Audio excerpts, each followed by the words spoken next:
merupakan tulang punggung perekonomian kita, memainkan peran penting dalam menciptakan lapangan kerja, menggerakkan roda ekonomi, dan mengurangi kesenjangan sosial. Identifikasi masalah, sumber informasi, pemberdayaan ekonomi, lokal melalui UMKM. UMKM ini bergerak di bidang kuliner. Pemilik dari UMKM tersebut adalah Ibu Joelina, yang pada saat itu memulai untuk memutuskan keluar dari buruh pabrik pada tahun ke-2014 lalu ia memulai awal usahanya itu sebagai penjahit selama 4 tahun sampai pada tahun ke-2017. Setelah berhenti menjadi penjahit, Ibu Joelina mendirikan UMKM kuliner, dimulai dari menjual snack box, nasi, box, kue nampan dan makanan yang mengenyangkan perut lainnya. Ibu Joelina juga mempunyai alasan mengapa ia memilih UMKM kuliner ini dibanding menjadi penjahit, karena uang berputar lebih cepat sehingga bisa dikatakan cepat untuk balik modal lagi. Produk UMKM kuliner lokal Ibu Joelina mempunyai produk unggulan, yaitu manisan noga dan olahan daun kelor. Di mana UMKM lain kecil kemungkinan untuk mencopyright resep olahan daun kelor tersebut karena Ibu Joelina sendiri yang membuat resep olahan daun kelor itu sehingga mempunyai cita rasa tersendiri yang khas. Daun kelor ini bagi beberapa bagian masyarakat suka masih dikaitkan dengan hal mistis. Pasalnya beberapa masyarakat masih ada yang mempercayai bahwa dengan menyebarkan daun kelor di sekitar rumah atau tempat-tempat yang dianggap angker, setan akan terhalau dan tidak akan mengganggu lagi. Nah, Ibu Joelina ini harus bisa dulu untuk mengubah mindset masyarakat sehingga dapat mengubah perspektif masyarakat akan hal itu. Dorong peningkatan penjualan via digital, Rumah BUMN Klungkung gelar pelatihan untuk UMKM binaan. Rumah BUMN Klungkung menggelar pelatihan strategi sosial media marketing untuk pelaku UMKM binaan.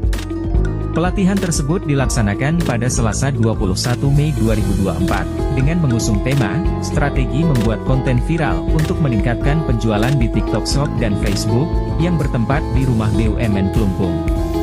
Dalam pelatihan digital marketing tersebut diikuti oleh 10 orang peserta dari berbagai jenis sektor usaha yang merupakan pelaku UKM binaan Rumah BUMN Klungkung. Fasilitator kegiatan Sri Widianti mengungkapkan, pelatihan membuat konten media sosial ini dilaksanakan karena diperlukan oleh pelaku UMKM binaan Rumah BUMN Klungkung, sekaligus memiliki tujuan untuk mempromosikan produk dan meningkatkan branding UMKM supaya dikenal lebih luas oleh masyarakat. Lebih lanjut Widianti menjelaskan kegiatan pelatihan strategi sosial media marketing ini bersifat berkelanjutan, yang dilaksanakan setiap 2 kali dalam 1 bulan.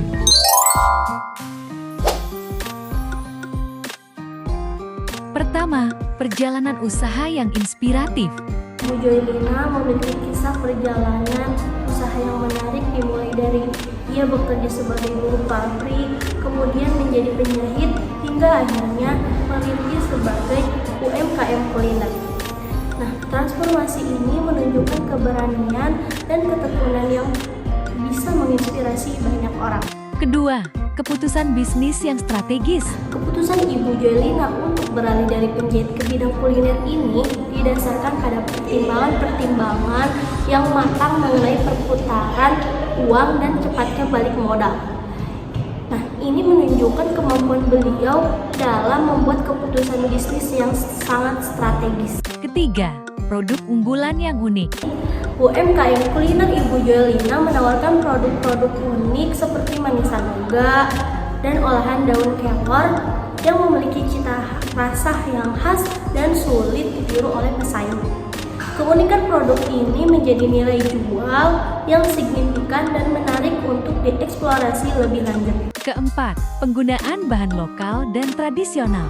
Pemanfaatan daun kelor dalam produk kulinernya tidak hanya menawarkan keunikan, tetapi juga menunjukkan upaya untuk mengangkat bahan lokal dan tradisional. Ini adalah aspek yang relevan dalam konteks promosi kuliner lokal dan keberlanjutan. Kelima, tantangan mengubah mindset masyarakat.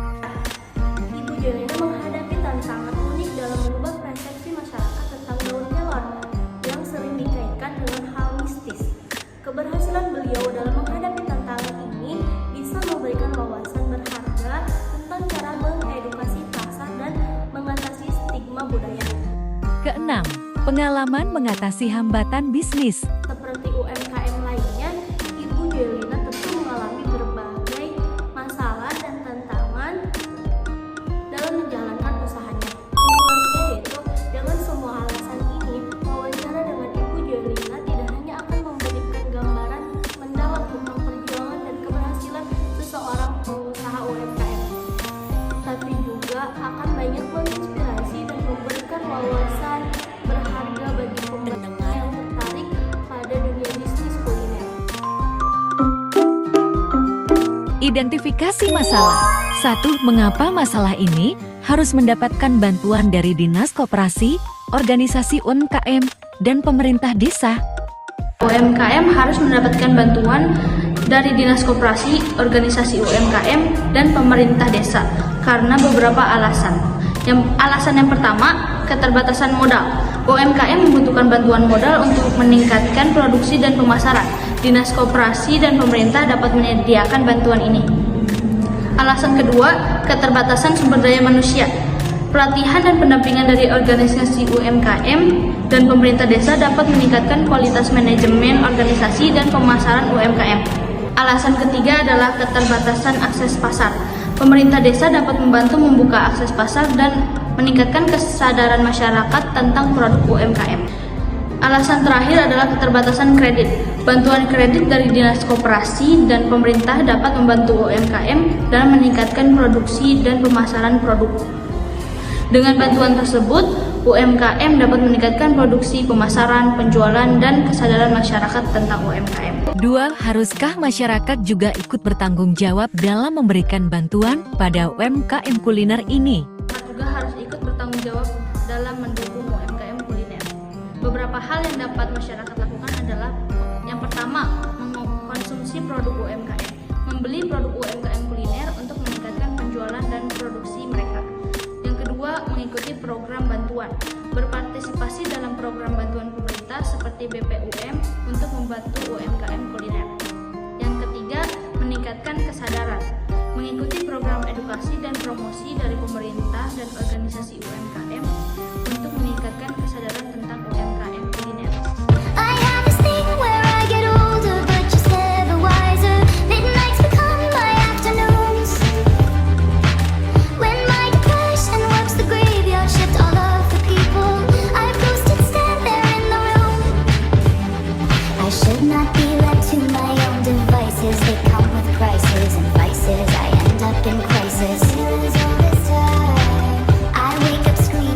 Alasan memilih mewawancarai Ibu Kokong sebagai organisasi UMKM. Dan bantuan atau dukungan dalam menangani permasalahan adalah sebagai berikut. 1. Memperluas pengetahuan dan keterampilan. Bergabung dengan UMKM dapat memperluas pengetahuan dan keterampilan dalam berbagai bidang seperti pemasaran, keuangan, dan manajemen. Hal ini dapat membantu dalam mengembangkan bisnis yang lebih efektif dan efisien. Kedua, menjalin hubungan sosial. UMKM memberikan kesempatan untuk menjalin hubungan sosial dengan orang-orang yang memiliki minat dan kesadaran yang sama. Hal ini dapat membantu dalam membangun jejaring yang lebih luas dan mendapatkan dukungan dari orang-orang yang memiliki pengalaman yang relevan. Adakah kebijakan yang dibuat untuk UMKM lokal agar bisa lebih baik lagi? Lalu, apakah dalam masyarakat ditemukan adanya perbedaan-perbedaan pendapat yang berkenaan dengan dibuatnya kebijakan tersebut? Ada kebijakan yang membuat UMKM lokal agar bisa lebih baik lagi. 1. Program bantuan modal. Pemerintah memberikan bantuan modal berupa pinjaman dan kredit untuk membantu UMKM lokal dalam meningkatkan produksi dan penjualan produknya. Kedua, pelatihan dan pengembangan sumber daya manusia. Pemerintah memberikan pelatihan dan pengembangan sumber daya manusia untuk meningkatkan kemampuan UMKM dalam menghadapi perubahan teknologi dan pasar. Ketiga, meningkatkan akses ke pasar. Pemerintah meningkatkan akses ke pasar dengan membantu UMKM lokal dalam mengembangkan jaringan distribusi dan mempromosikan produknya. Ada berbagai perbedaan pendapat dalam masyarakat mengenai kebijakan untuk meningkatkan kinerja UMKM lokal. Beberapa kebijakan yang diusulkan antara lain: 1. Meningkatkan konsumsi dalam negeri dan aktivitas dunia usaha. Kebijakan ini bertujuan untuk memperkuat keuangan UMKM dengan menyelesaikan permasalahan struktural yang mereka hadapi agar lebih berkontribusi dalam perekonomian nasional. 2. Pengembangan kewirausahaan mengingat tingkat kewirausahaan di Indonesia baru 47%. Pengembangan kewirausahaan menjadi penting untuk mendorong pertumbuhan ekonomi dan mengatasi krisis. PSI memang mendorong pemerintah untuk punya keberpihakan untuk mengembangkan UMKM. Apalagi UMKM telah terbukti 2 kali menyelamatkan ekonomi Indonesia dari krisis. Pertama, saat krisis moneter tahun 1998 sampai tahun 2000. Kedua, saat pandemi COVID-19 tahun 2020 sampai 2022. Dan kalau kita berbicara data, saat ini 97% tenaga kerja Indonesia loh yang diserap oleh UMKM. UMKM juga berkontribusi terhadap produk domestik bruto atau PDB sebesar 61%. Dengan kontribusi yang begitu besar, rasanya sangat layak kalau UMKM mendapat perlindungan dan perhatian besar dari pemerintah. Alasan mewawancarai organisasi dan masyarakat. Alasan kelompok kami mewawancari masyarakat tentang kebijakan UMKM. 1. Penilaian dampak. Wawancara memberikan gambaran langsung tentang bagaimana kebijakan mempengaruhi pemilik UMKM, membantu dalam evaluasi efektivitas kebijakan. 2. Mengumpulkan masukan, mendapat pemilik UMKM, memberikan informasi berharga untuk membuat kebijakan yang relevan dan mendukung pertumbuhan UMKM. Suara mayoritas siapakah organisasi, individu, atau masyarakat yang banyak mengungkapkan pendapatnya berkenaan dengan apabila terjadi masalah atau pertentangan dalam pemasaran produk UMKM lokal ini? Suara mayoritas yang banyak mengungkapkan pendapatnya yaitu mayoritas organisasi dinas koperasi terkait dengan masalah atau pertentangan dalam pemasaran produk UMKM lokal meliputi saingan dari produk impor, tantangan dari produk impor yang lebih murah atau terkenal. UMKM adalah kita. Dahulu orang bijak senantiasa yakin bahwa masa depan adalah milik mereka yang menyiapkan hari ini. Sampai saatnya semua yakin ketika hanya merekalah yang bekerja keras mampu membuktikan diri menjadi insan-insan yang tidak berada dalam kerugian. Saudaraku, begitulah hakikatnya perjuangan. Percayalah, proses sungguh tidak akan mengkhianati hasil. Jika engkau tidak yakin, sejenak tengoklah para pengusaha mikro dan kecil UMKM yang meniagakan hidupnya dengan semangat tinggi. Mereka adalah jiwa-jiwa yang meyakini bahwa bangsa kita bukanlah bangsa yang pemalas.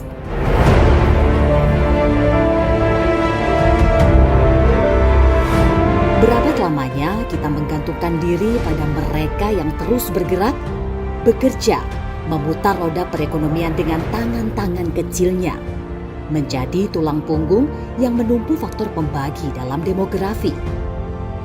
Akuilah, UMKM adalah nafas bangsa ini.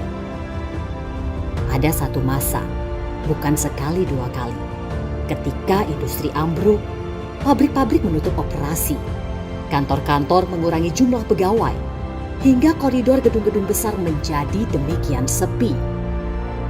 Kemana larinya mereka yang tereliminasi jika UMKM tidak menyambut dan memeluk mereka tetap dengan asa yang menghubung tinggi?